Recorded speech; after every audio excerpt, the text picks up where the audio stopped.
Hi hello welcome to మీ TV news. నేను మీ Mounika. Motivate, educate, entertain. Amrabad మండలం మన్ననూర్ గ్రామానికి చెందిన దుమ్మర్ల లక్ష్మణ్ గారి తల్లి దుమ్మర్ల మల్లమ్మ గారి దశదిన కర్మ కార్యక్రమంలో పాల్గొని ఆర్థిక సహాయం అందజేసిన అచ్చంపేట ఎమ్మెల్యే డాక్టర్ వంశీకృష్ణ గారి సతీమణి డాక్టర్ అనురాధ గారు.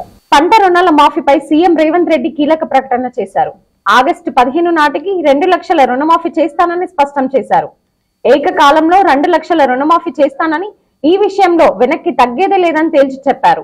ప్రస్తుతం ఎన్నికల కోడ్ ఉన్నందుకు రుణాల మాఫీ చేయలేదని తెలిపారు. ఇక వడ్లకు 500 బోనస్ ఇచ్చి ప్రతి గింజ కొనుగోలు చేస్తామన్నారు. నారాయణపేట జనజాతర సభలో రేవంత్ రెడ్డి ప్రకటన చేశారు. 200 కోట్ల విరాళం, ఇకపై భిక్షాటనతో జీవితం.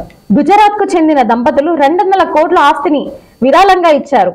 జైన మతానికి చెందిన పారిశ్రామికవేత్త భవేష్ భాయ్ భండారి, ఆయన భార్య ఇకపై సన్యాసం స్వీకరించి భిక్షాటనతో రోజువారీ జీవనం సాగించనున్నారు.